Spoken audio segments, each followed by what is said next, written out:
Hey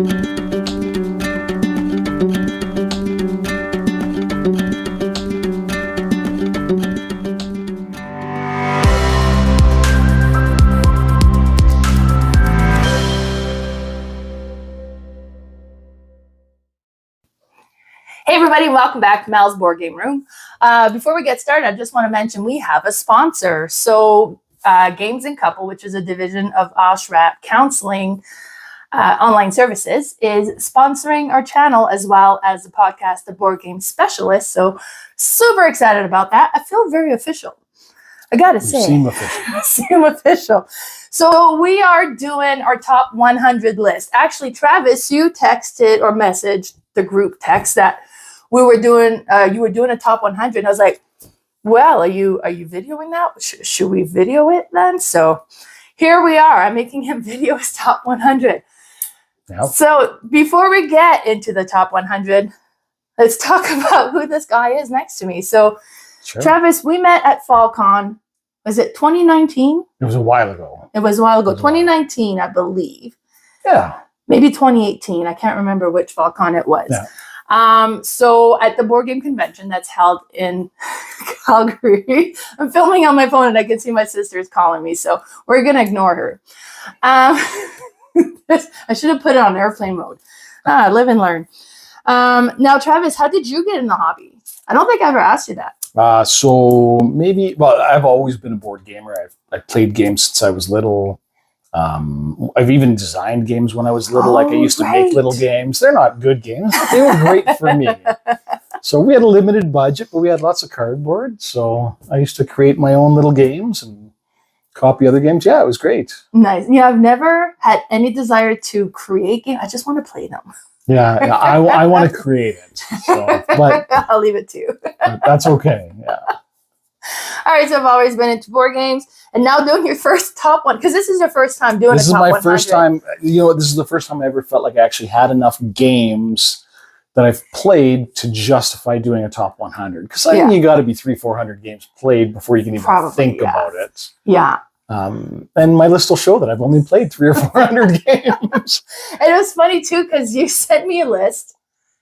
How did you go about doing your first list? Like, okay, so when I originally did it, I just kind of looked around my shelves because I have a couple hundred games in my collection.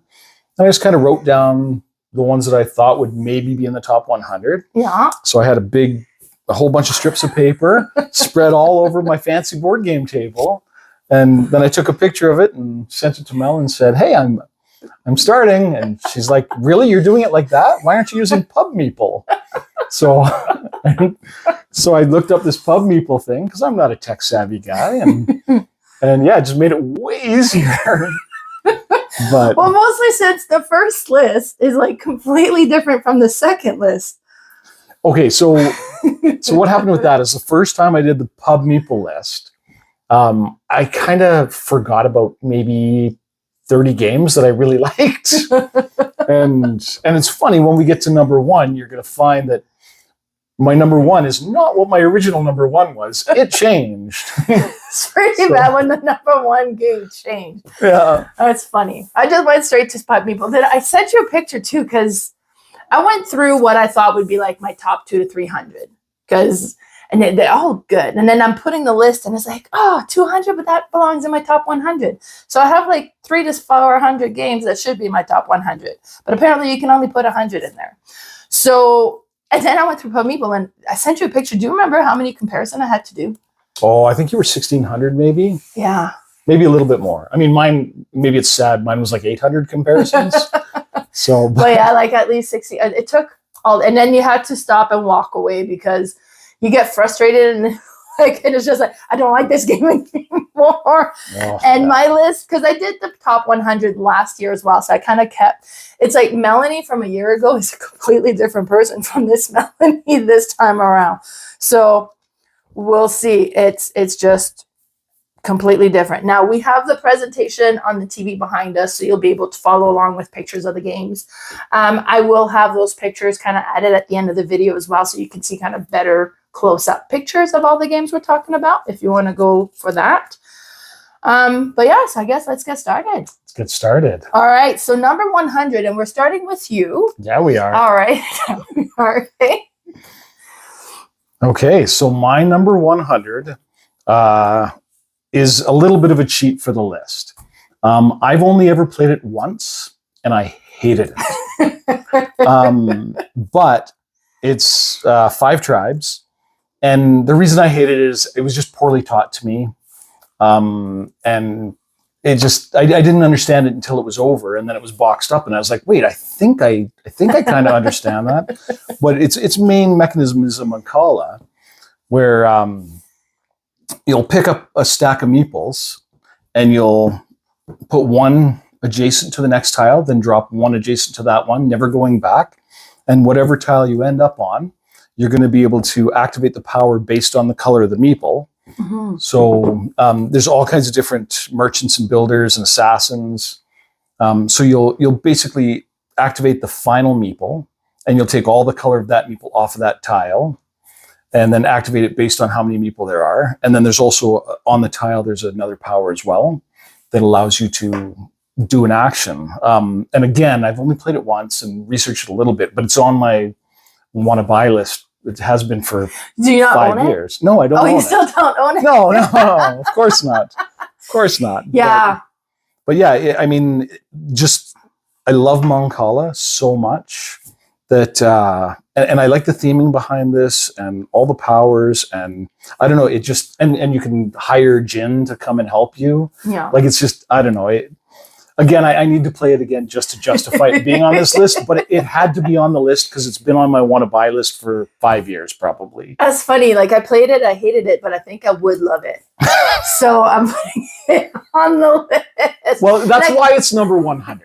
Because it has, I feel like it's going to be. It has potential. I think it's going to be top 25 for me once I actually get it played a few times. It is so good. I did end up buying that one blind. Like, I was like, okay, I've heard so much about people talking about this one that I know it's a good game. So I bought it, and it is a good. One thing, do not play. I think this one would be horrible if you play with somebody who's got a lot of analysis paralysis, because there's so much to consider. There's so many things you can do. Yeah. And that would slow the game down to, and like, that was part of the issue that I had. Oh, that would do it. That would do it. The guy took forever, and it was. Yeah, I mostly play this one, me and Lee, and we're both pretty good when it comes to that. So then that was all Well, you'll have to teach it to me one day soon. I promise I'll do a better job. There you I don't go. know who taught you to, but yeah. Yeah. Perfect. Okay. Well, that was my number 100. Yeah, so we're going to look into my number 100. My number 100 is one also that I've played, I think, twice, but on the same day. Yeah. Yeah, so it's After Us. We had a board gaming weekend in Calgary called the Calgary Board Game Day. I don't know what's called Board Game Day when it was 3 days. Tabletop YYC, I think. Yeah, Tabletop YYC put it together. Oh, okay. But so they had ELO games over there. They had a bunch of games showcased. Actually, honestly, all of those games looked amazing, and I wanted to try them all, and I got to try 2. There was just so much going on that weekend. It was hard to get to all of them. But we were going to sit down to play Sea, Salt, and Paper. And then the guy was like, well, I could teach you this one if you'd like. I was like, yeah. So we sat down and played After Us instead. And this one is so neat. It's like, it's a deck building game. Mm-hmm. But it has this really unique mechanism. Actually, if you go to the picture, you have all these cards, and then you have your basic card that you'll start with. And now it's all about apes and chimpanzees or whatever the theme was. But you put these cards together, and then they have little black, kind of partial black squares. Some are complete, but most of them are partial. And depending on the order that you put the cards together, what closes into a complete black square, you activate that round. It'll give you some resources that you can do. It'll give you the ability to trade resources with other stuff. And then with what you've accumulated, you can then go and purchase new cards. But you have to select what action you want to activate at the end of like doing all these cards. And then with what you activate will also dictate which card you can go and purchase. And you can purchase like the lower level card or higher level card. Of course, the price is different then. And then the higher level cards have like more stuff on those cards. It was so cool though. I was so impressed with it. Yeah. It was fairly quick to play, super easy to learn and get it played as well. I've actually bought this game, but I can't remember if Kayla has it or Bernie has it. So somebody has it, and it's supposed to come to me. I think it's Kayla. Well, I hope it's not Bernie. I was beside his house today.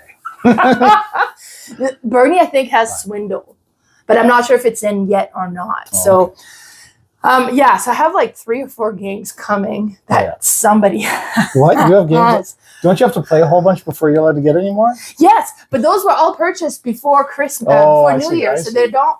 And I've played, I think, like 7. Yeah, we've done a thing on where we have to play 3 games off the shelf of shame before we can buy one. I have regrets. And they have a 50% sale off at the Three Hills Books, which has a bunch of board games as well. So all board games 50% off. There you go. Is that Pandora's? No, in Three Hills. On Three Hills. Oh, okay. Yeah. Nice. So regrets. But number 100 After Us. So eventually it'll be here and I'll get to play it more than twice. But it was just so good, so satisfying to play, and I'm looking forward to playing it again. Elaine did a great job teaching it. He really did. Yeah. He was a really good teacher. Oh yeah, he was super. Yeah. He puts my collection to shame. Do you know he's got like 20,000? Yeah, that's what he told me. 20,000. But so I don't have a problem at all. He does. Totally. All right. So then that was number 100. We're going to be looking at keep going here. We'll go to number 99. So, and again with Travis, what's your number 99? My number 99 is Distilled. It's a game that I played only once. Most of the games on my list I've played only once, but I don't play a lot, so I just like to play a lot of games. But we played it out in Red Deer with the group out there. And it's a game where you're a brewmaster, and you're just trying to brew the best spirits you can to become the greatest brewmaster. It's a game where you're going to choose several cards. So you can choose a couple cards that you want to purchase. It'll be ingredients, upgrades for your brewery. Like what are those called? Those casks? Yeah. You have to buy casks so that you can brew. So you're going to get all your components together to brew your spirit.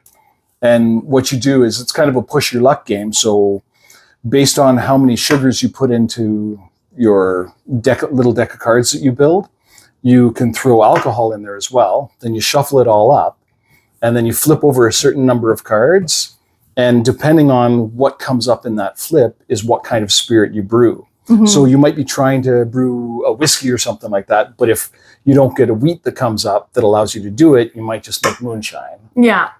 So that was interesting. Yeah, it was a fun little game. And again, I only played it once, and of course, Carla had the blinged out. Yes. And I'm a fan of bling, like all the extra components and pretty pieces.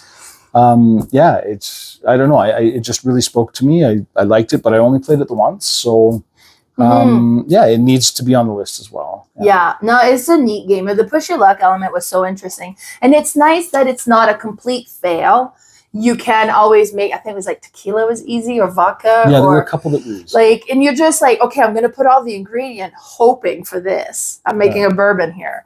And then it's like, nope, never mind. This is tequila. Yeah, totally. Or moonshine. or moonshine. Or, which is kind of like, man, because the ingredients you put in there, if they don't come out, they're still discarded, aren't they? Yeah. So it was like, great. Yeah. I wasted that for this, but it was interesting. I really enjoyed that one as well. It was a good one, yeah. Yeah.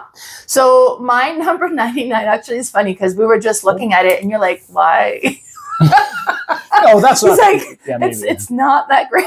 But honestly, Castle Panic was the first co-op game that I played with my boys. And Patrick, mostly at that age, he was quite a bit younger. He was quite the sore loser.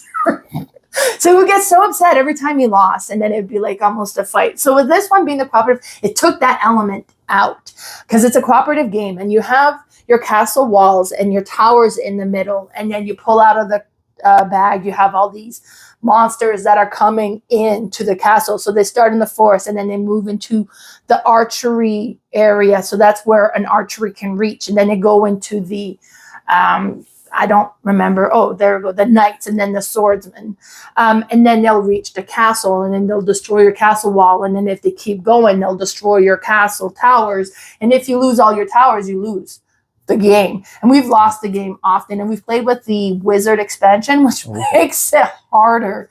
Now you have like the wizard tower that gives you access to special ability. And that was the first tower to be destroyed. So we have all these upgraded monsters that we cannot defeat. Like it was, but it is so neat and satisfying. And you move them forward. And then as you hit them, you rotate the tile to show that it's no longer at 3, it's down to 2 health. So the whole mechanism of it is so cleverly done. Yeah. And then you'll have knights. So it's okay, I have a knight. Oh, but he's a blue knight. So he can only hit the monsters that's in the blue section. And you'll have the red section and the green section. So every time I've played it, I've enjoyed my play of it. And every time I introduce this one to new players, they enjoy it as well. Now, it's in my number 99 because I had a game day locally here, and then I was teaching this one kid who kept trying to cheat. And that's a pet peeve of mine, I found out that day, because I'm like, you little punk. So I think it might have knocked it down. In fact, the last time I had this on my list, it was 58 positions higher. Now, I've also played a lot of new games, so I think it shifted a lot of stuff. But yeah, so that's my number 99, Castle Panic. A really neat thing about Castle Panic is they've also grabbed a couple of different IPs. So there's a Munchkin Panic. Right. And then they also did a Star Trek Panic. I have Star Trek Panic. Okay, yeah. So I don't know what the differences are in the actual Star Trek Panic is hard. Oh, yeah? Oh, my God, it's hard. Plus, it's interesting because the concept is not that things are moving in. It's that the Enterprise is moving in space. Oh, okay. So things are shifting a different way depending on how it's moving in. But you have different missions you got to accomplish.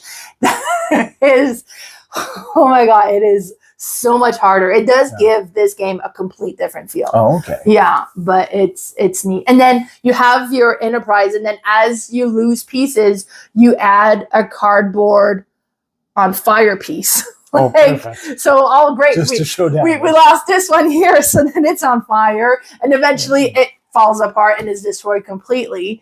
So I mean, we just finished rewatching like the newer Star Wars series. Star Trek, yeah. Yeah, Star Trek. Oh shit, I did. Oh, and then I just swore too. We're just talking like I'm not gonna swear, and I'm the one who did. But Star Trek, and then I mean, the Enterprise has destroyed every show. Yeah, they lose a lot of them. You know, it's thematic. They must be cheap to build, though.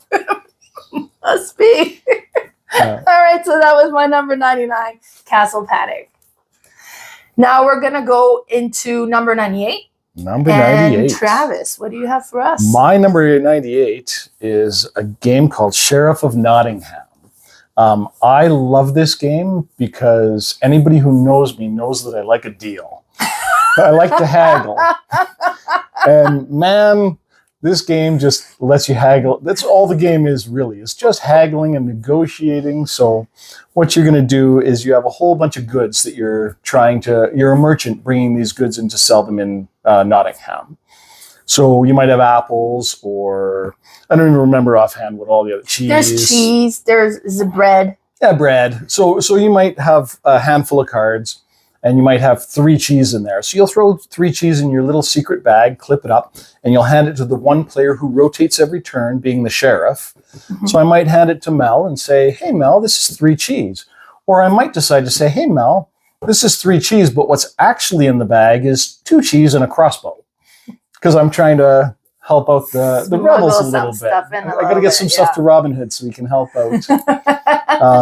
But yeah, so and then the sheriff can choose whether they're going to look at the pouch or not, and sometimes you might have contraband goods. You might have 6 crossbows in there. You might slide it across and say, "I have 2 bread," or you always have to be correct with the number of cards. So you might say, "I have 6 bread." But here's 20 gold to not check my bag. Don't worry about it. Don't worry about it. It's not a big deal. And that's where I love like the haggling part. Like, yeah, we both know it's something wrong. Yeah. But is it worth taking that bribe to let me get the points? Because you get points based on what you get through. And then it's also a bit of a set collection game where at the end of the game, whoever has the most cheese is going to score the most points for cheese. And whoever has the most bread and all that. Yeah. And then you score your contraband individually. Yeah. So yeah, it's just great. And so my kids just, it's one of their favorite games. We've almost gotten rid of it. I move games out of my collection fast. And we've almost gotten rid of it so many times. But the kids are like, if you get rid of that, we're never playing another game with you again. so it's stayed in the collection. And I love the game. I mean, it's in my top 100, but man, like it's so, I don't know. I just love the negotiation. I love haggling. I love trying to sneak that deal in. I find it is so interesting playing with your children as well. It's kind of like, you lied so easily. So you learn a lot about your kids. Oh my God. Right. Like first time I played with Lee too, it's like, you think you know a guy. But and then I lose this game almost every time just because I trust nobody. Because if you're like, no, I don't trust you. I think you're lying. I don't accept your bribe. I'm having a peek. And they're right the whole time. It is only 3 cheese. Well, then you end up having to pay or like. I think you pay the value of the 3 cheese to the person. Yeah.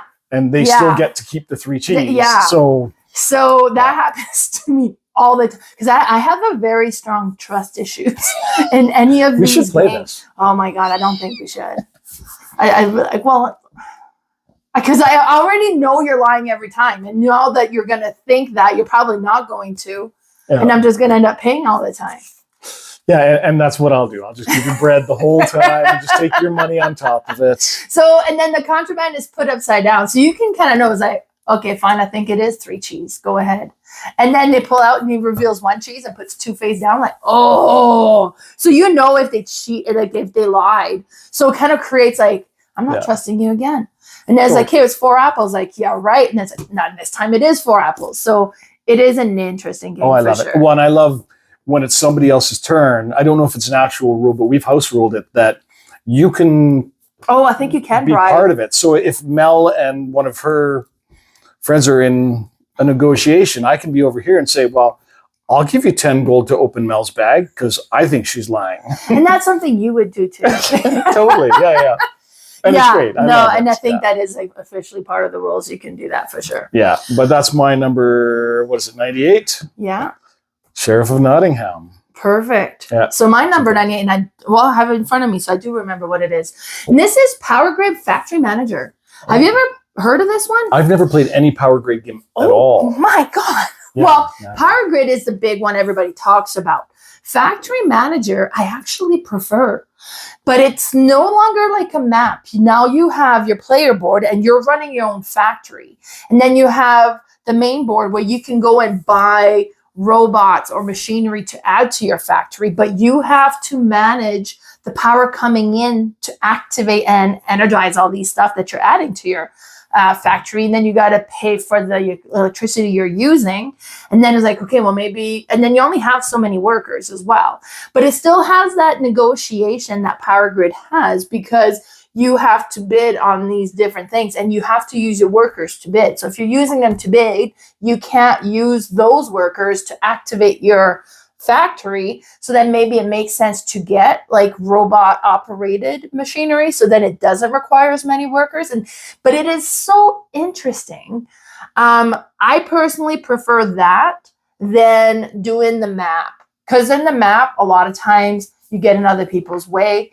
And then I found with the Powergrid is one player would get a big lead and then everybody else is playing knowing they're about to lose, and it kind of deflates the game. And I'm not whining because it's normally me that gets the lead and I don't want the other players to quit playing. So, and then I was like, okay, and then I'm trying not to do as many, and it kind of takes away from the game if you're playing that way, because I just feel bad if I get a big lead and I don't, like most of the time it's with my family and I don't want them to stop wanting to play, right? So, yeah. But Factory Manager, everybody's running their own factory, so you get a lot less of that. Is there a lot of interaction between players? Or? Not very, like other than you're bidding on the same stuff to acquire, and then you're going to be acquiring electricity and that sort of stuff. The interaction is not as like you're not in each other's way as much. Oh, okay. Yeah, but so, and then some people prefer it when there's more. I'm in your way and I'm going to sabotage you, right? So, personally, Factory Manager is my favorite in the Powergrid. Yeah. So there you go. I get to go on the pictures a little bit better. So you'll see, like there's a factory there. where you can add the different things. And then on the other board, you have all the different things that you can acquire and add into your factory.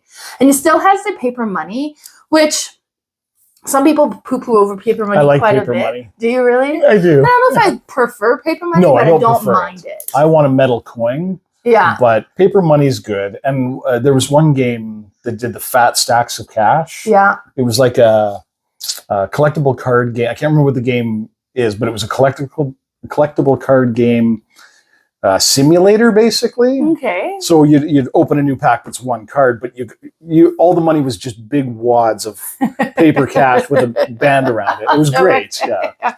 Cool. So yeah, that was my number 98, Powergrid Factory Manager. There you go. Yes. Very good game. I was so impressed. Like, I had never heard of it. And I was like, well, Friedman Freeze, Powergrid, let's give it a try. Yeah, and then I was not disappointed. Right. I do need to get Powergrid played at some point in time, because that's definitely one that is just missing from my knowledge. Yeah, and it is a neat one. It has definitely interesting bidding mechanism in that one, so it's worth playing for sure. For sure. Mm-hmm. All right, number 97. Number 97. So what's in store? And then I put this presentation together, but I don't remember. Well, that's okay. And you know some of my games. I have no idea what yours are. So. Yeah, that's true. I didn't say anything. So if she looks shocked, she's lying. But yeah, so my number 97 is Hadrian's Wall. So this is, it's not a solo game, but I played it primarily solo. I play a lot of games solo because I can set them down, play for 10 minutes and go deal with whatever needs to be dealt with, come back to it.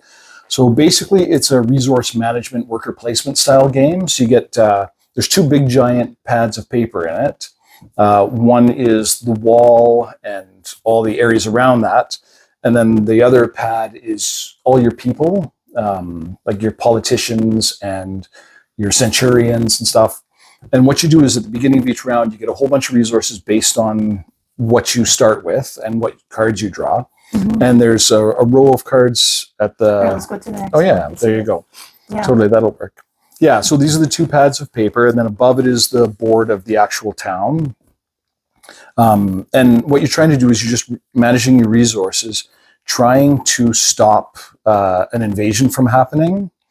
And it's one of those games where you'll take a yellow worker and switch it in for a blue worker. Okay. And then the blue worker can do this action, which gets you a check mark on this spot, which gets you some other resource. And it's just a whole bunch of swapping resources around. And it's just very mathy, and I'm a mathy kind of guy. It's a great little game. I'm failing to explain it super well. It looks so busy. Yeah. I've never played Hadrian Wall yet. And honestly, like I like roll and writes, but I don't love roll and writes. So I think that whole it's like a roll and write board game, but like it seems more than just a roll and write. There's a lot to it. It's a gamer's roll and write. Right. That's a thing. Yeah, I just don't know I don't know. To me, it was kind of like, And I've played it once multiplayer at a con. Yeah. Kayla, I just bumped into her. She was sitting there with it in front of her looking confused because there's a lot to it. So I sat down with her and we grabbed another person. We taught the game, and even multiplayer, you're just playing by yourself. It's a solo game. Okay. You're just scoring against each other. But yeah, it's really great building up the different power of the different groups of people, like your politicians or whatever, your artisans, your actors and stuff like that. And it just... I don't know. I really liked it. You know, honestly, like listening to you talk about it, it sounds like a great game. I was like, oh, that would be great. And then when you look at it, it's like, oh, it's a roll and write. And to me, that just kind of takes that. Oh, that's something. But there's no dice. It's not a roll and write. So it's like a flip and write. Yeah, basically. Yeah. So I don't know. It's not even a flip and write really. Like you do flip cards to get your original resources, but then the rest of your turn, like 90%. So instead of like placing tokens, you're just checking it on the paper, I guess. Yeah, you're switching. Yeah, and you get all the tokens and meeples. Yeah. I don't know. I'll have to give it a try. I've just been judgmental. That's okay. That's fine. That's fine. But that's my number 97, Hadrian's Wall. Yes. My number 97, I don't remember. Have you played this with me? So we The sat Captain is down. Yeah, I pushed the button too early. No, that's okay. We sat down to play it, and I had to leave. So you missed it. I don't even know if I got my first turn, but I watched everybody else's first turn. Yeah. No, it was here at your table. Yeah, Melcon. Oh, sorry. I'm Mel. You're Mel? Hi. Holy. But okay, so this one is another Star Trek game, although it doesn't have the official IP. But you can tell. Yeah. Like some of the cards on there is like, oh, and you get all of a sudden like there's the beard. From like it's the original Star Trek series, right? And then the red shirts just dying to come back. So, yeah, I love that. That was the character that I got to be with. Well, that I would have gotten to be. I was a red shirt because I really wanted to be the red shirt so I could just die over and over again. But this is so cool. Like it is a cooperative game. You have the board, which is the ship. And you have the different location that you can be. So there's the bridge. There's, whatever it says on there. So you have all these different locations on the ship. Now, each character has a different ability that they're better at. But you can also collect different skills. And each task of what needs to be done will require for you to spend or have those skills in order to complete them. But this one is hard. Oh my! And then we actually that day I think you guys won. Yeah. I think this is the first time I won. Captain is dead. It was good luck that I left. Thank God you left. And then we actually played max player count because this one plays up to, and I've got that written down. It plays up to 7 players. Yeah. But it's not like a party game. Like it's rare that you'll find like a gaming game that plays up to that many. But because you have to, in order to win the game, you need to fix so that you can, what is it when you go in like warp? The warp core. You got to fix the warp core. Yeah, the engines and stuff like that, yeah. But then your shield is failing all the time. There's aliens that's invading your ship, and then you got to kill them. And then, the comm is down. Now you can't exchange skills with other players. And then, you can't beam across the ship. Now you have to walk in. Like it, it is Star Trek. It's so Star Trek. But it is so interesting. And then you flip, it's like, okay, what went wrong? It's like, wow, we're going to die. And I sat down because at Gobfest, I remember I was walking by and I was like, oh, Captain is dead. Have you guys played this before? I was like, no, we're just going to play. And I was like, okay, can I join? And he's like, if you could teach, that'd be great. I was like, okay, great. He's like, so we set it up for medium difficulty level. I was like, oh, we're going to die. And we did. And I think I don't know if we set it up at easy when we did it at Melcon, but we just barely won. But that was the first time I've ever won this game. So it wasn't. It sounds like there's a lot going on. I don't know why there's not one person kind of in a leadership role who's kind of helping everybody out. Well, you definitely. Oh, wait, no, it's because it's called The Captain is Dead. Well, and then, but you can go and then go through his logs to see different things that he had done. So there's that. They totally play on that. But no, it is good. It is hard. But I personally like my co-op to be hard. If they're too easy, I lose interest. Mind you, if they're too hard, I might lose interest as well. But this one is just, I enjoy losing to this game. Oh, perfect. Yeah. So The Captain is Dead. That was my number 97. Nice. Perfect. Well, I guess we're on to my number 96.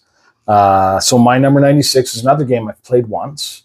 I've actually been looking for a copy of it, though. Like I do want to own this one, and that's Thebes. Oh, did you play it here? I played it here. Yes. You taught it to me, and I think I really enjoyed it because my first pull out of the bag was amazing.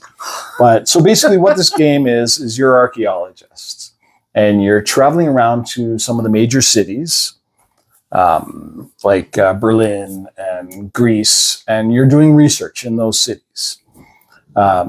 And then you have a certain amount of time. So this game is, I don't know what you call it, if it's a ladder style movement. So yeah, I'm not sure what that mechanism is. Yeah, I'm not sure what the mechanism is called, but basically Mel might choose to do something that takes 5 weeks. 5 weeks to do. So I have 5 weeks worth of actions I can do before she'll get another turn. So I might be able to take 2 or 3 turns that are quick before Mel will get her next one. So she might really want to go research in in Rome to get 2 knowledge in Roman history. In Roman history. So it might take her 5 weeks to do that. And in that time, I can sneak over to Greece and research there a couple times and get a couple of different cards. So each city will have a card laid out for them. And it'll either be some kind of research or an assistant maybe, or a tool that'll help you excavate when you go and do the archaeology point. So at the bottom of the board, and all the locations are connected by a track. And I think each movement is one. I between city, and it's 1 week to travel. Yeah, so it's 1 week to travel. So what you're doing is you're collecting up as much knowledge as you can safely do so that you can get down and start excavating to try to get all these hidden treasures before everybody else does. Because the neat thing about the locations is you might go to a location, I don't know if the pyramids are actually on there or not. Egypt is one of the So you go to Egypt, and each location has a bag full of chips. And the chips will be different valued artifacts that you're trying to get. And each bag has a different... Or sand. Most sand. It's mostly sand, for sure. So it's neat. So you'll have this dial here you can see at the bottom. And you can choose how many weeks you want to spend in Egypt searching for artifacts. So I might say I'm going to search for 3 weeks, and my research is at 4. So it might give me 3 pulls out of the bag. So I'll reach into the bag and pull 3 little chips out of the bag, and hopefully they'll be artifacts. Most likely they're going to be sand, especially further into the game you go. Oh, of course. Because if I get lucky, like I did in our game, I think I pulled out like 2 of the 3 most valuable artifacts out of that bag in my first pull, and then put the 1 dirt back. Well, now all the good stuff's gone.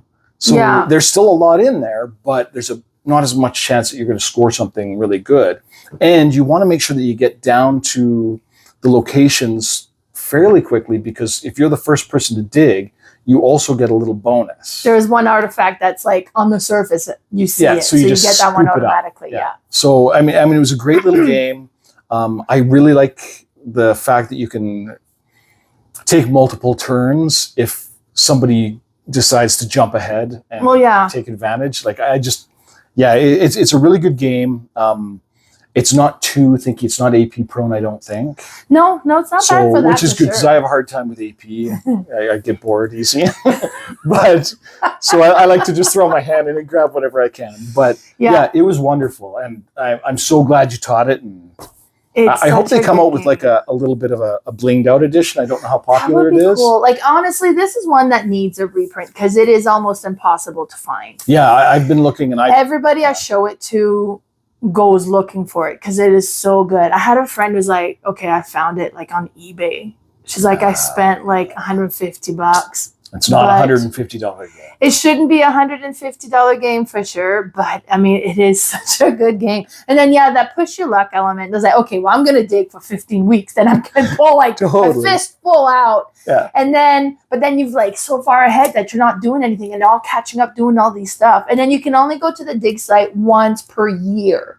So you want to make sure that you've acquired enough knowledge so that it is worth going. And then you're on a completely different end of the map when you're doing your dig. Yeah. So there's like, but the cards are still flipping on the other places. Like, so you see the awesome stuff that's coming up that can help. It takes me like 7 weeks just to reach that to do, and then with the artifacts afterwards, you can also do expositions. Oh yeah, and then that will, because exposition cards will start coming out, and then that gives you bonus points. But you have to have collected all the combination of artifacts. It is such an amazing game. Great pick. That should have been your number 1. Well, it wasn't my number 1. It was my number 96. Yes, that's Thebes. Yeah, I know it's on my list somewhere. I don't know, but it better be in the top 100 after calling it is in the one. top 100 guaranteed. Yeah. Perfect. Birds of that's completely fine. So my number 96, and then like this is like going from like big games to like this tiny little card game, Birds of a Feather. And I've introduced to this one for the first time this year. Carla brought it over. So let's play this while we wait for people to arrive. I'm like, okay. So, and it's a weird game because everybody takes a card and you put a card down, face down, and we all reveal. Then everybody who's put the same terrain. So I have a bird that's in the swamp. Oh, you put a bird that's in the swamp as well. So on my little board, I get to cross off the element of the bird that I've showcased. So maybe it was a wing. Maybe it was a feather or 2 feathers or 3 feathers. Like you have these different cards for each one of the things that you put. So I get to claim the one I've put down, and I get to claim the ones that everybody puts down that matches the location I'm at. So I was like, okay, well, then you put an egg, so I'm going to cross off the egg. And then those cards stays there, and you play the next card. Now, maybe I had the swamp, and I was the only one who put the swamp. A bunch of people put the blue card. So I'm going to put a blue card because when we reveal the next one, you get to claim your card, and all the other cards from the previous round and the current round that matches the locations you're at. So I'm like, hey, well, there was a lot of blues. I'm going to try to go and collect on the blues. And then you get to cross all of those off unless somebody plays a claw, because they chase away the previous cards from that location. Okay. And then you don't get to claim that. And that sucks when they do it. But it is just such a simple game, but it is so satisfying to play. It doesn't sound like it's like, well, there's like barely strategy, but there really is. It really matters what you put down.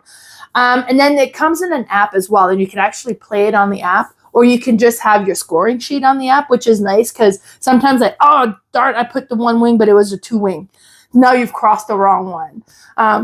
So for that kind of game, I like to have erasable pens, which I have a bunch of. Or if you use the app, then it doesn't matter. You just fix it. Okay. And then the app does all the scoring, because each card is going to be worth so many stars. Some are worth, like the egg is worth no stars. Then you have all the feathers that are going to be worth 1 star. And then you have like the wing and the claw that'll be worth like 2 or 3 stars. And then you tally up all the stars you have for that type of terrain. Then if you've managed to get every card of that type, then you get a bonus 3 stars as well. And then it's whoever's collected the most stars at the end of the game is the winner. But it's just such a cool, you've played this one. I haven't. Oh my God. Yeah. So after I played it with Carla, I was like, okay, I need to have my own copy. And then I found it at Meeples and Milkshake in BC. Yeah. So like, well, I can't order just that. So I had to order a few games. That's fair. And that was one of them. That's fair. You must have ordered it before Christmas, though. Oh, it was well before Christmas. It sounds interesting. We'll have to sit down and give it a shot sometime. And yeah, I'm always up for playing. It's so quick. Like it plays 15, 20 minutes. Yeah. Like it's a quick game, but it is just and it's a lot of time when we play this one. It's like, okay, let's do it again. And it's like, and then the first time Carla was explaining this to me, and I'm like, what? It's like, I don't understand what you're saying. And it was until she did it a few times, I was like, oh, okay, I get it. Yeah. So it was like halfway through the game before I realized what I'm trying to do, but that was good. So yeah, that was my number 96. Birds of a Feather. Birds of a Feather, Western North America. There's an older version. Yeah. I don't know if the older version plays exactly the same as this one. If it does, I'm sure it's a great game. This one looks beautiful, so I just went with, yeah. Nice. Mm-hmm. Looks good. Perfect. Well, that was our 96s. Yeah. Halfway through. 95. Halfway through this first 10. Perfect. That's okay. That's okay. So 95. My number 95 is a great little solo game. Now, I think you can play it multiplayer, but I've always played it solo. I've played Last Bastion a few times and Ghost Stories a few times. Oh, okay, yeah. Now, they're the same game mechanically. Oh, okay. I think Last Bastion's maybe a little bit easier. Yeah. And it's more I'm a fantasy guy. I'm an RPG guy. I like dungeon crawls. So this kind of spoke to me a little bit more. But yeah, it's a great little solo game for me to play. So basically what's going to happen is you have your central board, which is 9 different locations in your castle. And then around the castle, you're going to have 4 different sections, which are full of bad guys who are basically like Castle Panic. They're coming in to try to mess up town. Yeah, this is exactly like Ghost Story. It is the same game as Ghost Stories. So yeah, and I haven't played it for a while, but like I know you're just trying to go to the different locations to collect the abilities to be able to defeat these different monsters. And if we're being completely honest, you're going to lose. If it's like Now, Ghost Stories, you're guaranteed. Ghost Stories, you're pretty much going to lose the whole time. Oh my God. Last Bastion, you've got a little bit more shot, but yeah, like I mean, I really enjoyed the theme, and it almost felt to me like an Army of Darkness kind of thing, because the art was kind of silly a little bit. Like you had, I mean, you can see the pictures there. Like there's undead armies. And I don't know, it just invoked Army of Darkness to me.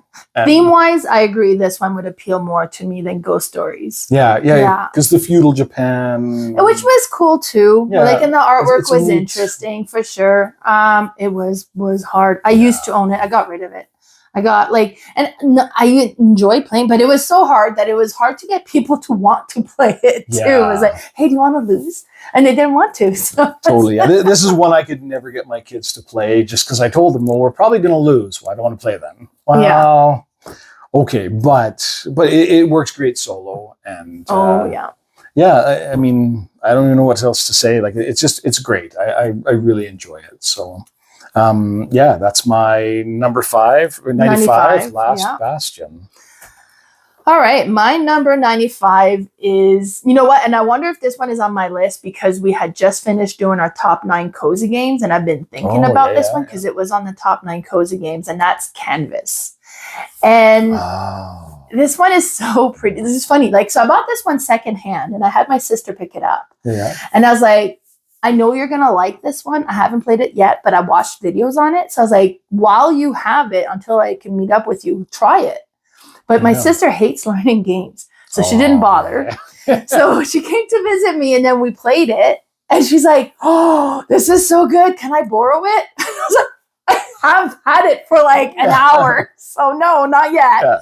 Yeah. But I was like, I told you to play it. So, but this is so cool because you have these 3 sleeves, and these are your your paintings. You got to put a painting together, and you're going to be collecting all these clear cards, and at the bottom of the clear cards there's different colors that's going to be showing, and then on those different colors there'll be different icons showing as well, and each game will have different goals because you draw different goals each time.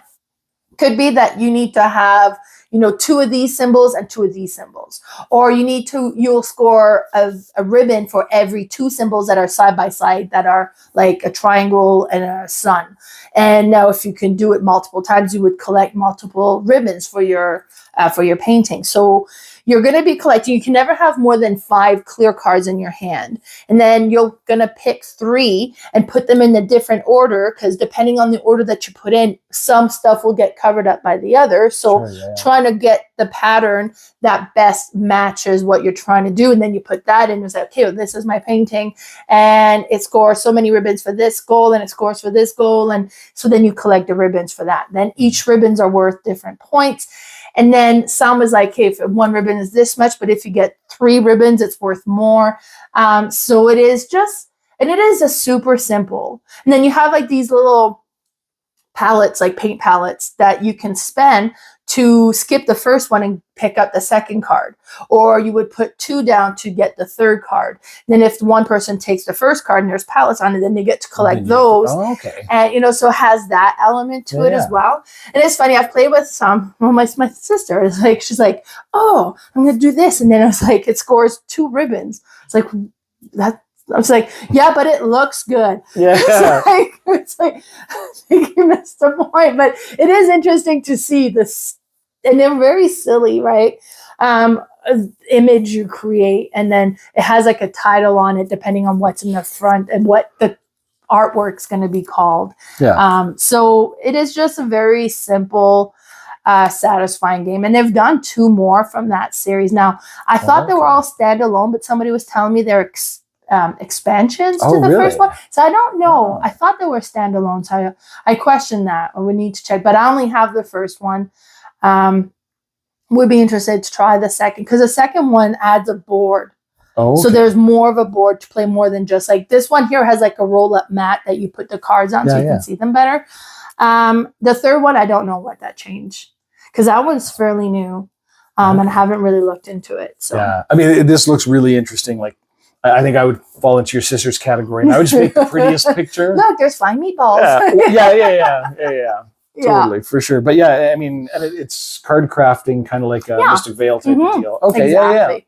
And that's why I got it. It's like, oh, I love Mystic Vale. I'm interested about this one. How better, I'll try this one. So yeah, it looks really good. Like that's one, and I mean, just the box itself. Now, is this the one that has the hanger on the back? Yeah, of the box? It has like a little hole so you could hang it as a artwork on your wall. Yeah. Perfect. Yeah, I might have to get a copy just to hang it on my wall. See how many people notice. Totally. They won't even know it's a game until I pull it down. Yeah. But yeah, and it looks light enough that my family would play it. So. I Lily loves this one, especially. Well, she's an artist. Like, she's quite artsy, so I wonder if that appeals to her more. But yeah. Sure. So that was number 95, Canvas. That's a good one. Very good. Okay, so I guess we're on to 94. 94. So my number 94 is a game that I've owned for a while called Masque of the Red Death. I've never played my copy, but I painted my copy. Nice. But there's a gentleman in the Calgary board game community who always brings it out to the conventions. So I played it at the board game Bash of Blood, which was maybe the appropriate place to play it the first time. Was it Adam that brought it out? No, Duncan. Oh, Duncan, yes. Well, he's a big fan of it too. So, and I was like, because, he's a designer, but... Adam Wise. Duncan is not the designer. I didn't realize it was a local guy who designed it. Yes. Oh, that's funny. Okay, yeah. So it shows you how much I look into designers and stuff. So I apologize, designers. You're all wonderful. Thanks for making the games keep going. But in this one, it's a big social deduction kind of game. So what's going to happen is you have this area. I'm assuming it's just the tower of the. I guess. Yeah, I don't even know what the. But anyways, there's a whole bunch of rooms, and there's a prince, and you're all the prince's sycophants. You want to be around the prince, and you get bonuses for being near the prince. And you're going to have a deck of cards, and everybody has the same deck of cards. It's like 7 cards, and they all have different things called like dance or flirt. So dance lets you move 2 spaces. Flirt lets you look at somebody's card in their hand. You can steal cards from other people's hands. And there's a whole bunch of hidden information based on, on the bottom of the board here, you've got the 6 cards there denoting the 6 different times of where death is going to be once midnight rolls around. So if you're in the room when death appears in that room, you're dead. And the goal is basically be the last man standing and be the biggest sycophant of the prince. Yeah. So you're going to have a whole bunch of different cards saying you're trying to just figure out which one of these cards has what color of room at what time. So you want to make sure you're not in that room. And all the other cards are going to be in people's hands. So you have a little bit of information, but not enough to make a real guess.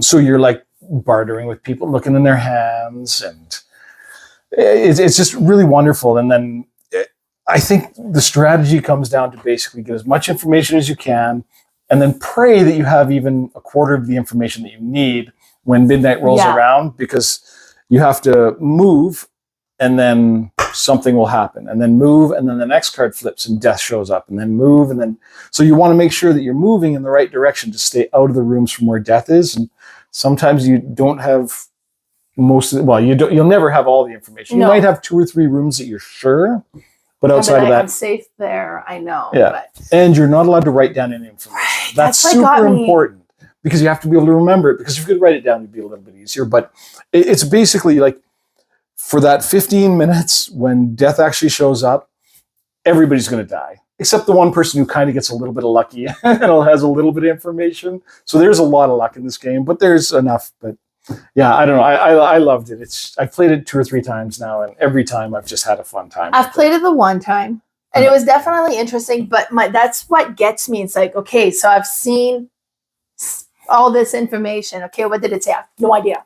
I forget it all. Yeah. It's like, it gets, oh, okay, great. So what did it say? Instant forget. Yeah. I have no memory when it comes to this kind of things, like, at all. So it's just like, great. Yeah. It said something about somewhere at some time. That's it's just not useful. Totally. It's just not useful. I think it's still fun. Just And it is. You're going to forget most of the information. But I love the last 10 minutes of this game where everybody's just like, oh, man. I knew that. I saw that. Yeah. But yeah, so that's my number 94, Masque of the Red Death. Nice. Yeah. It was definitely an interest. Like, I can't think of a game that plays like it. It felt unique. No, yeah. Like, I've never played anything even close to it. But the whole memory thing, I was like...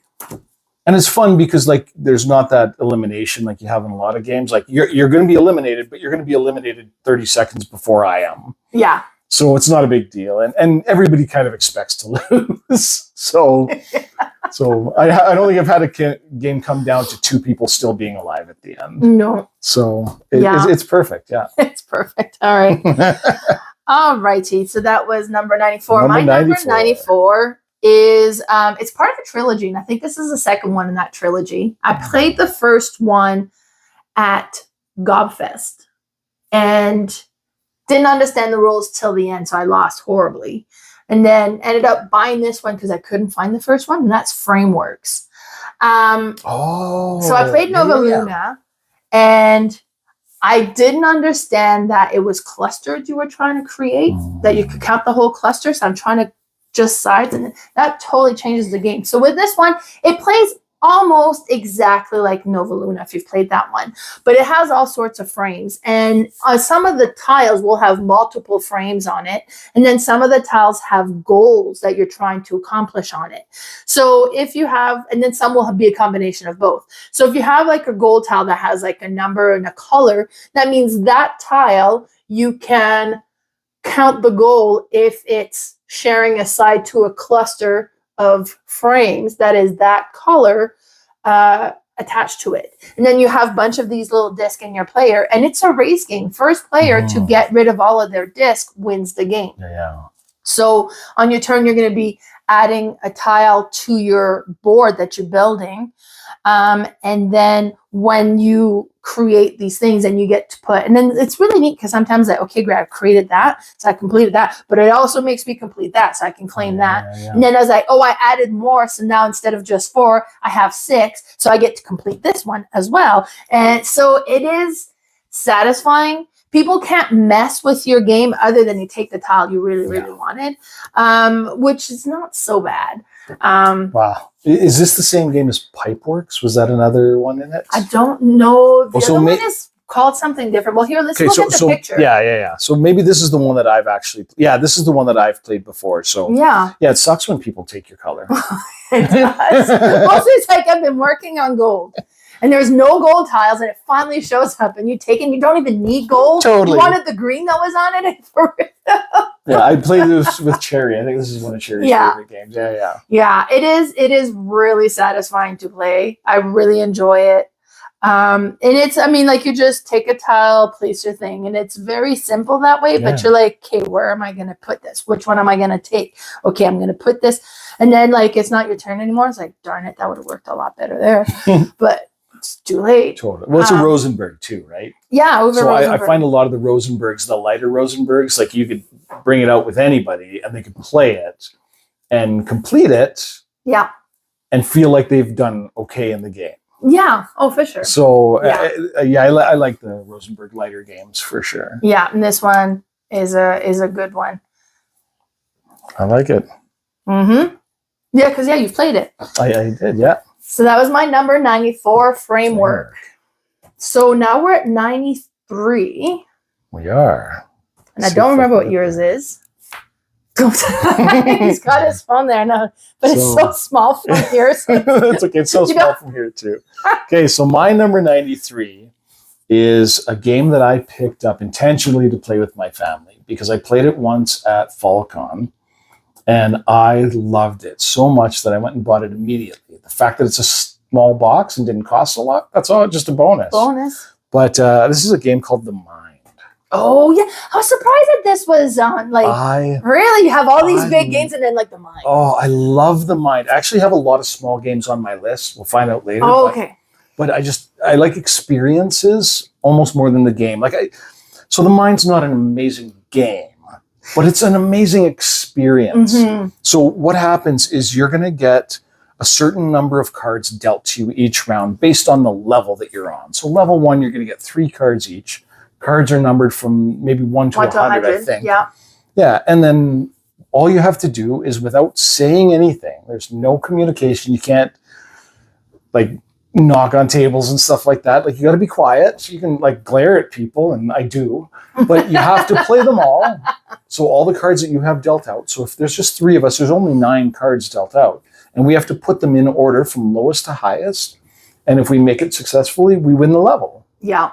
So super simple sounding, but once you start getting like 7 cards in your hand each, and you can't say anything, figuring out, well, I've got a 9 in my hand. That's a pretty low card. Should I go first? And the person across the table from you is like, well, I've got an 8 in my hand. That's pretty high. I probably shouldn't go first. So there's a lot of like, come on, what were you doing? And then there's a couple of cheat cards. There's a ninja star, and I can't remember what the other. Is it a bunny? Maybe it's a bunny. Yeah, well, that would make sense with the cover. Right. It's probably even in the first picture there. Oh, there you go. But yeah, so this is how it works. And based on the levels that you play, like the ninja star, I think you can play it and everybody discards their lowest card. Yeah, and then you get to see what they are. So you get to see what everybody's lowest card is. So then, okay, and we've only got a couple of cards left. And then depending on what level you're playing, if you beat it, you might get an extra power. You might get another ninja star. But it's wonderful just staring at a person. You're at like 92 on the table, and you've each got a card left, and you're just glaring at each other like, should it be me? Should it be you? I don't know. And then you play it, and it's perfect, and you love it. Oh. It's funny. The first time this game was described to me, yeah, like if it's described to you as like, okay, well, you don't talk and you got to play your cards in order, but you can't talk. It's like, it's not a game. It's like, no, I'm not getting that.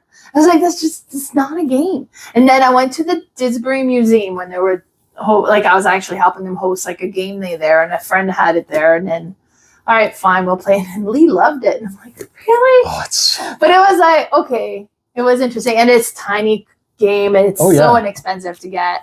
And it is an interesting, I would say, it is an interesting experience. Yeah, exactly. It's not a wonderful game. It's a wonderful experience. Yeah, it's just kind of like, I'm staring at you. And then sometimes like, no, let me in. Totally. I have it too. Totally, yeah. Right? But... Then you can't say any of that, right? And then it's like, and then somebody plays the 2, and then somebody's like slams on the table as fast as they can because they have a 3, and they're like, nobody gets in. Like, I know it's me. Totally. But, so it is interesting. But to hear it described the first time, I'm like, it doesn't seem like much of a game. It seems like, but once you play it a couple times, it's a wonderful experience. It makes me feel happy inside. It makes me feel like it should be higher on the list almost. Oh my God. but yeah, so that's my number 93, The Mind. Yes, nice. Yeah. My number 93, I actually own the French copy of this game. Somebody had the French copy. They're like, well, I'm selling it. Might as well sell it to you because you're a French person. But I don't have French players. I'm the only, well, like my siblings are, but when we play together, we normally have other players as well. So we don't play in French.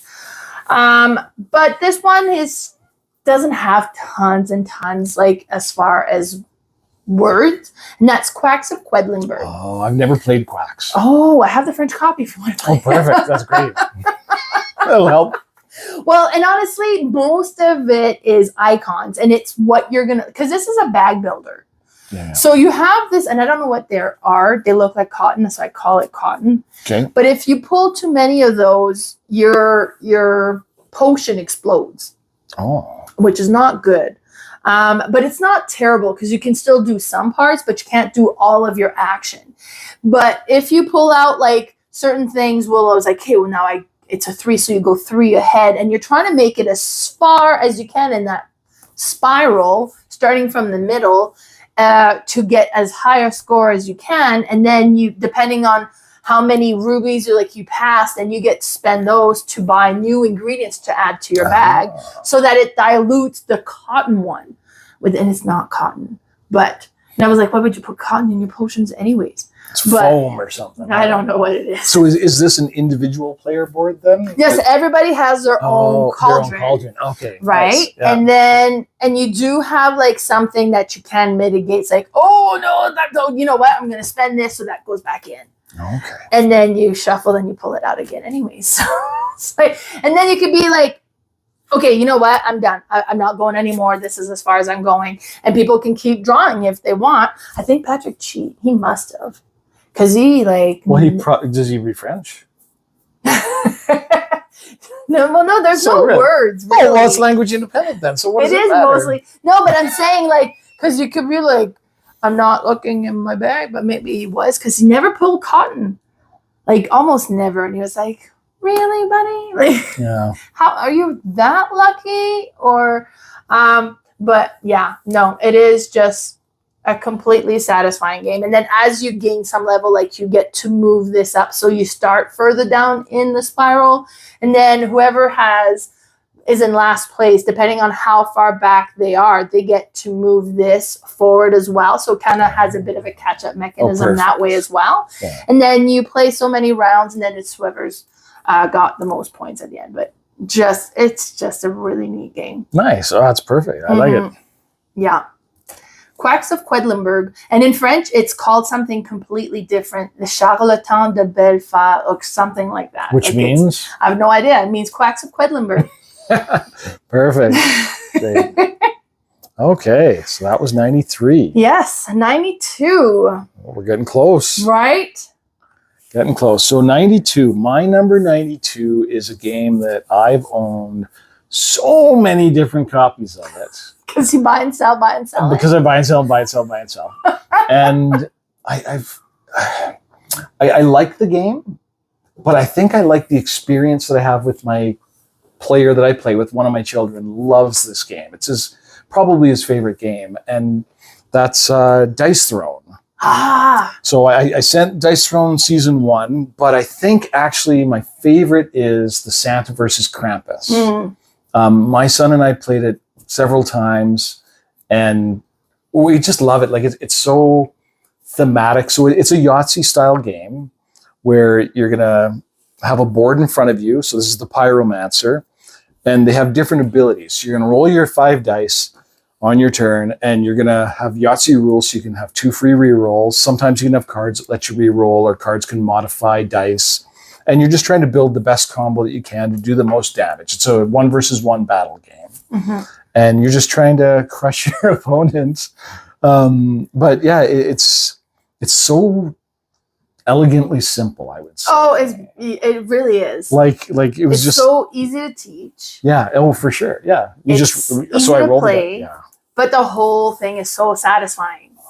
Yeah, for sure. So I mean, I won't play the game a lot. I don't know that I would pull it out intentionally, except the Santa versus Krampus with my young son. He's it's just the perfect game because we can really rib each other, and he likes playing Krampus because Krampus has all the reject toys. Yeah. So we can pull out the reject toys to come and fight Santa, and Santa's having his eggnog and getting bonuses from that. And yeah, it's really just a well-made experience, and there's so much to it. Like, I'm looking at your shelf right there. I have a lot, probably 30 characters or more up there where you can just mix and match. And I don't know, they came out with the Marvel stuff just recently, and then X-Men just kickstarted, I think. Yeah, the X-Men just kickstarted because I have season 1, which has 8 characters. Yeah. I have season 2, which has another 8 characters. Yeah. I have Marvel, which has another 8 characters, and Santa versus Krampus. And then I have the Adventure, which technically has characters you could play with the other ones. Oh, okay. But then it creates a dungeon crawl. Yeah, see, and I might feel of it. Yeah, I might like that might bring the game up in my list if I were to play the Adventures one. So that was interesting as well. And then they had X-Men, and I'm like, do I really need... Of course you do. All that. Well, I didn't pull the trigger yet. So, I mean, and I'm more of a Marvel person than I'm an X-Men person anyways. But like, you're looking at it. Oh, but that looks so good. And then they do such a great job for making each character unique and have their own little spin on things. Like Doctor Strange if he loses a battle, he can spend his magic to rewind and let's try it again. Oh, that's you know, great. like so thematic. It is so thematic in how that it plays. And then Thor can throw his hammer at somebody and then he can call it back and then it does something when it goes and does something when it comes back. Like, so, and every character is so unique. And then like the pirate one, like the pirate, because some of the cards will upgrade your abilities and then it increases, like it just makes your move or your attack more powerful when you upgrade it. But the pirate one doesn't have any upgrade cards, but it has doubloons. And if it ever runs out of doubloons, you flip it over to the cursed pirate side and it's all has like higher, everything's upgraded, but she dies a little bit every round because she's cursed now. So you don't want to flip over too soon. But when you do flip over now, like, but you're trying to do this so then you can try to kill everybody else before you yourself dies because you are your own curse. But I mean, like the pyromancer can inflict burns on other people and then now you're slowly burning and like, so it's so thematic. Every character it's almost asymmetric, the character. Like every single character plays totally different. And I think one of the things that drew me to this game initially is I'm not a big art guy. Like I don't follow artists specifically, but this is Manny Tremblay. And he does amazing. This dude just does amazing. We backed one of his books forever ago called Victoria Jr. It's just a little girl who's friends with all the monsters. And it's just wonderful. And I'm so glad that he got involved with the board game community because he's got so many projects on the go. Because he's the for Radland as well, so he's done all the artwork for that. Like he's just so good. He'll show up on my list again, I'm sure. But so that's my number 92, Dice Throne. Specifically, the Santa versus Krampus is my favorite. Nice. Yeah. That's such a good game. I do love it. Well, obviously, I own them all. Yeah, you have way more than I do. Oh, my gosh. But yeah, so it's like, but honestly, like, do I need more characters? I don't need more characters to enjoy this game. I've got so many. Do I want more characters? Of course. But I don't need them. I just... Who doesn't want to be Nightcrawler if you could, right? I don't know if he's in there or not. I'm trying to show some control for a few months. And then probably... We'll just play 3 games and then you can buy it when it's out. Yeah.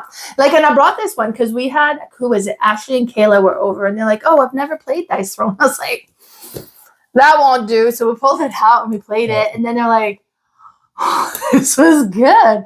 Like, and then the things how people just like Yahtzee game, like, okay, really? But it is just such a good game. I don't know for sure, but I'm pretty sure it's my highest rated Yahtzee style game. So yeah, I don't know where mine, if it's on my list. Yeah.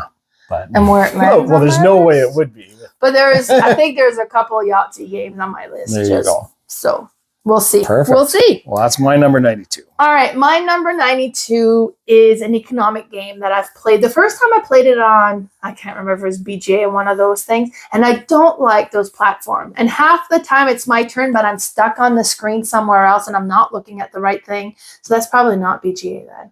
Because BGA is more control as to what you're looking at. I don't play online. So yeah. I'm not a big fan of online, but this was good. And I did eventually buy my own copy. So that's Smartphone Inc. Oh. And what's really interesting with this is everybody is running a cell phone company. Yeah. Now, if you have the best price, you're going to sell your phone, but you're going to also bring in the less money. And you also are going to be able to sell in the region that you've developed. So it has like a map and you have like the things that you're selling. But if you start having specialty stuff on your phone, now people are going to buy your phone no matter what price you set because it's an iPhone now, right? So as you specialize your phone, then you can start setting up your price more and selling more of these phones at a higher price. And it has like a really interesting, if you want to go to the next one, like it has a really interesting mechanism that shows what you're going to activate, because you have these different cards and you're going to stack them on top of each other, and what's showing is what you can do. And you do this behind a screen. So you're going to, now I really enjoy that. I've also walked at Gobfest and they were playing it, and the person absolutely hated it because I don't know how to sit. And like he found it so frustrating, and I could see.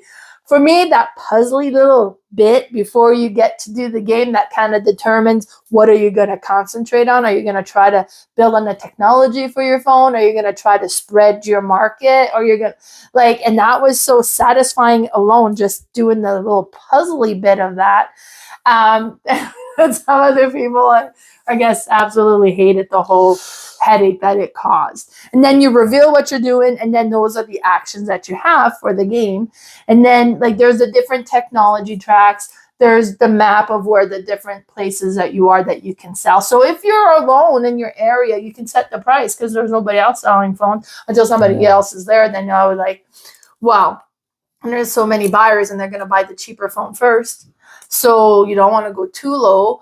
It's just a really neat, I would say deep economy game. That's what it's about. You're building this business, trying to get the most money out of the product you're creating. But it was cool. Yeah, it seems, I don't know, the theme doesn't draw me in. The art doesn't draw me in. But I think with a different theme and a little bit of artwork, I would probably really like the mechanics of the game. Yeah. But yeah, it just doesn't do anything for me, unfortunately. Well, and then to me, I used to teach stock and real estate investing, so I like the economy I like part of it. Economic stuff for sure. Okay. But yeah. So what do you want to sell then? What would that need to be? I don't know. Comic books? Well, yeah. Hey, keep away from my top few games. But yeah, I mean, yeah. No, I could see that for sure. Same with the prêt-à-porter. Not everybody's into making dresses, but it's such so they were talking about reskinning that to a video game one, and I think people are kind of like, what? And then they just reprinted the dressmaking one, which I think the video game would have been cool though. How's the art in that though? I've never played it. Yeah, I've never played it either. Okay, yeah. Maybe I'm more into video. So I'm okay with odd. I mean, how many of us fell in love with Wingspan? Who knew that we would want to play a game about birds? And everybody plays it. So. Everybody does, yeah. Sometimes if the gameplay is good enough, and the artwork helps too. For sure. Yeah, but this one I just was after I played it, the thinkiness of it and all the different things you had to kind of keep in mind, and it was I feel so satisfying. I sold my phone for $5 or whatever it was. It was it was neat. So that's my number 92, Smartphone Inc. Smartphone Inc. Mm-hmm. Perfect. All right. Well, I guess that last one for this brings us just down to the last ones, and I don't know what mine is. There it is. Okay. Okay, so this is a game. You were asking how I got into the hobby. Yeah. This might be the very first hobby game I ever played. Okay. Outside of the mass market stuff that we've all played when we were kids. This is the first one that a couple that we know from Denmark, they came and they brought it over and said, hey, we should try this game. And it's, I don't know, it really intrigued me that there was stuff outside of rolling dice. Right. To play. So this is a game called Bohnanza. So good. I like Bohnanza so much. Now, I've never played any of the other versions. I've owned a couple of them, but shocker, I didn't play them. Okay. But what's going to happen is you get a hand of cards, and there are a whole bunch of different colored beans and different types of beans. Yeah. But you're not allowed to rearrange your hand at all. Yeah. So, and you have to play them in the order that they're coming out. So you have a couple of fields in front of you where you can plant your beans, and you're basically set collecting. Yeah. So you're trying to get a certain number of beans so that you can cash them in and score points on them. And, but you're allowed to trade with people. So you can say, hey, I have a black bean here. I will trade it for a blue bean, or I'll trade you a black bean and a red bean for a blue bean. And you can pull them out from wherever, trade them over to the other person, and that card coming in goes wherever you want to put it. No, it doesn't. You got to plant it. Oh, you have to plant it right away. You're right. Yeah. So I might have it set up so I have a couple of blue beans coming up if I can get rid of this black bean. Yeah. So then I can plant those 3 blue beans right away to try to score. And yeah, it's just the whole mechanism of not being able to shift your hand blew my mind. Like, it was so hard to grasp it initially for me. The first time you're gonna, oh shoot, sorry, I rearranged. Like, 'cause it's so in your nature. Yeah, for sure. And I mean, everybody wants those really high valued beans, but there's only a handful of them in the deck. So is it worth giving them away to get a whole bunch of junk and plant all that junk and score a bunch of points? I don't know. And sometimes it is, but yeah. For sure. Yeah, it's such a good little game. I'm so happy that my buddies brought it and taught it to me, because my wife might not be, because now I have a big board game collection. This is what started it. This is what brought me into the board game hobby, was Bohnanza. My number 91. I do love Bohnanza. It is so good. And then like the whimsical art, like, so the wax bean is a janitor. The black eye bean is a boxer. Totally. Like, just the thing behind that is so funny and entertaining to play. Yeah. And then you'll have some cards that are some beans are more rare. Yeah. So if you get 3 of them, it's worth 2 coins, which is like a high ratio. But then there's only 4 of them in the deck. Yeah. You know, so it's like, do I try to plant those ones? Those are going to be hard to get. Well, and they occupy your field. You've got to get rid of them at some point in time, because you've got new cards coming up that have to be planted. Exactly. It's so... And the negotiation aspect of it is like, okay, so I'll give you blue bean for black eye bean. It's like, well, I don't have a black eye bean. Okay, I'll give you blue bean. And it's like, well, okay. And it's like, but I don't have anything to give you. I'll give you a blue bean, because I do not want to plant it. Like, I'm donating a blue bean. It's like, well, I don't really want your blue bean. I'll throw in some wax. Yeah. It's like, it's just so entertaining. Well, and that's probably where it really drew me in, because I love negotiating. Right? I love haggling. Like that. I don't know. I really loved it. It was a great first game. It's so of great. The modern games. And they just reprinted it as a flower-based game. Dahlia?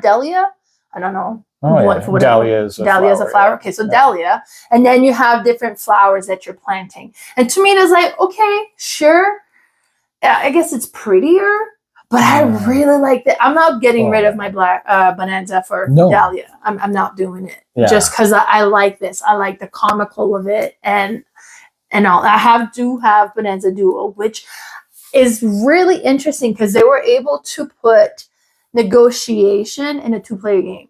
Okay. And they kind of basically, you have like the cards in the middle, like, okay, I offer you this, and then you can accept, and I might be bluffing, and then so it's like a hidden trade thing. And it's like, I see that, but how about if I offer you this instead? And it so kind of creates like a back and forth that creates that negotiation that you wouldn't be able to have in a 2-player game otherwise. So it was really neat as well. I haven't played the other because they do have bunch of different... there's quite a few different ones. I don't know if they all play differently or if they're just... Well, the duo was definitely different, but it's still beans. It's still Bohnanza. It's still and it has a bit of another thing too, because I think there's like a grid of...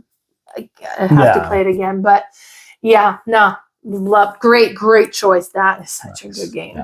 I quite perfect. Well, my number 91 is a board game that I have purchased twice this year, and that's In the Hall of the Mountain King. So I've played it when it first came out. My friend brought it over. He had kickstarted it, and it was really interesting, and it was good. And that would have been, it was published in 2019. So that would have been in 2019.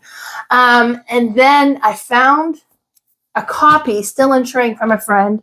And I was like, I want to own this. So I bought it. But it was right before Christmas. And there was my one friend. And we always gift each other board games. And I was like, I don't know what she would like, but I know it's a good game. So you're going to gift it to her. It's in shrink. And then I was like, okay, I'm giving this one as a gift. And he was like, but you want it for you. And I was like, yeah, but I gifted it anyways. So it was like, I almost unwrapped it a couple of times. I changed my mind, but then I ended up finding another secondhand copy. This one's open. I don't mind, Perfect. so I bought it again within like a couple of months of each other. Yeah. So In the Hall of the Mountain King, what's really neat with this one is like you have the resource, and as you acquire different things, you're creating this pyramid, and it fills like from the card and what's on the bottom. If you have a refill, you fill it, everything on there. But you will be spending your resource from that pyramid. Some of them will end up in like your storage area as well. But then so it's like, oh, okay, I don't want to add there yet because I haven't really used those resources yet. And it'd be a waste to refill what's already filled. So maybe I'm not going to I'll try to spend. And so there's that aspect of it. But then there's also the whole map thing. And you're kind of adding these Tetris-y shape because you're building into, like, you're carving caverns or tunnels into this mountain. But the deeper in the mountain you go and the bigger the shape you build, the more point that's going to give you each time. Okay. And then there's these platform location that you can put statues on, and that's going to give you points for that. If you're able, and then some of them, though, you need to move them onto the platform. And like, there's a few different things going on that is so neat and satisfying. Now, the picture there has the deluxe copy that has like the plastic molded pieces. The retail has these really cool wooden bits. Oh. So, and it's still like stacked on top of each other. And I ended up getting a retail copy because, you know, beggars can't be choosers. That's what I found. And people with their deluxe copies just aren't selling them. You know what? Like, I sometimes prefer the wood over all the fancy plastic. The wood bits I really like for sure. They got a better tactile feel most of the time too. And yeah, so it's not like you're losing anything really. Maybe metal. I don't know if there's metal coins. Well, there are metal coins, but come on. Yeah. You can get metal coins. I have metal coins. I have 2 sets of side coins, and I don't own the game side. That's okay. But it's just my extra coins for when I want to play games. So, but the game does look so cool when adding the tiles into this mountain and trying to reach in, and you have to build off of what you have. And then there was, like, I guess, a team version, and I don't know if this is an official variation. We played it as team, and I was the dead weight. Oh, like, poor Ashley, we lost, but it was just a neat game to play. So now this is part of a series, is it not? They just came out with the Fall of the Mountain King. Okay. And I don't know how it compares. Okay. But yeah, so they do have like a sequel to it. That's a standalone. It's its own game. Okay. I just don't know how it plays and compare to in the Hall of the Mountain King. Nice. Yeah. So this is our first 10 from our top 100.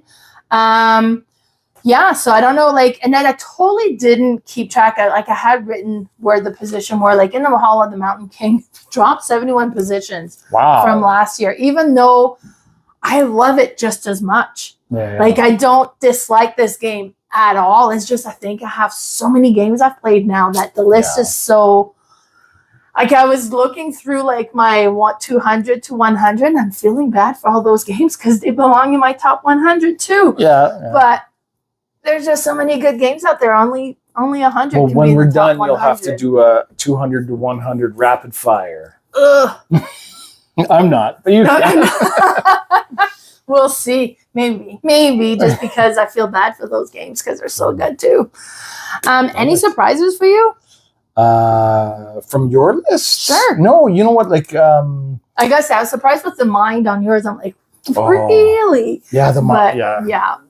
I mean, there's so many on your list that I haven't played yet. Yeah. That, like, I think Canvas is one I'm going to pick up as soon as I get an opportunity to, because I do think it's going to fit my family's play style. They like a lighter game. They like something a little lighthearted, a little goofy, maybe.